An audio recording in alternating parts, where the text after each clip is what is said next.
டேய் என்னடா பண்ணிருக்க? இன்னும் ஸ்கூலுக்கு போலியா நீ? ஸ்கூல் லீவ் பா இன்னைக்கு. ஓ சனிக்கிழமை இன்னைக்கு. சரி வண்டியில பெட்ரோல் இல்ல, காசு கொடுப்பா. எங்க போற? போ ஹோம்வொர்க் எழுதின்னு வரல, பசங்க கிட்ட போய் கேட்டு வரோம்ப்பா. பஸ் ஸ்டாண்ட் பக்கம்லாம் போவாத. இந்த 100 ரூபாய்க்கு பெட்ரோல் போட்டு பார்த்து பத்திரமா ஓரமா வந்துடணும். பெட்ரோல் பங்க் பஸ் ரோட்ல வேற இருக்குது. என்னடா மொன வேணுங்கிற? டக்குன்னு போயிட்டு வாடா. நோ சின்ன பசங்க கிட்ட எதுக்கு வண்டி எல்லாம் கொடுக்குறா? வந்துட்டான் வைத்தேஷன். அவன் ஃப்ரெண்டு கிட்ட போயிட்டு ஹோம்வொர்க் வாங்கிட்டு வரணுமாப்பா, அதுக்காக போறான். நோ தம்மா தூண்டுக்குறான், அவன் கிட்ட போய் வண்டியை கொடுக்குறா. அவன் யாருன்னா எடுத்து போய் இஷ்டம் என்ன அவர்த்த? எங்களுக்கு எல்லாம் நல்லா வண்டி ஓட்ட தெரியும், சும்மா வீட்டுல வந்து பத்த வைக்காத. அல்லான்னு கொடுப்பேன். என்னடா தன்னாட்டுல பேசுறா? ஒரு அப்பாங்காரன் நான் நின்னுக்கிறேன், என் முன்னாடி என் புள்ளைய திட்டுற?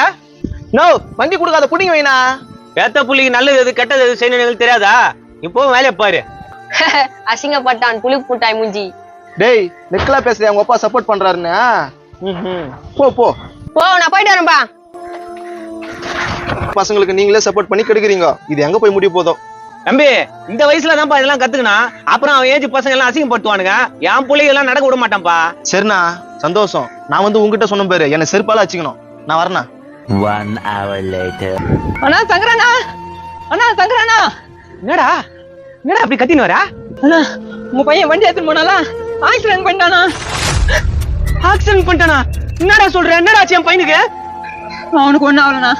அவன் இன்னொரு வண்டியில இச்சான்ல, அந்த வண்டி ஸ்ட்ரைட்டா போய் லாரில மோதிச்சுனா. ஏப்பா என் பையனுக்கு ஒன்னும் ஆகல.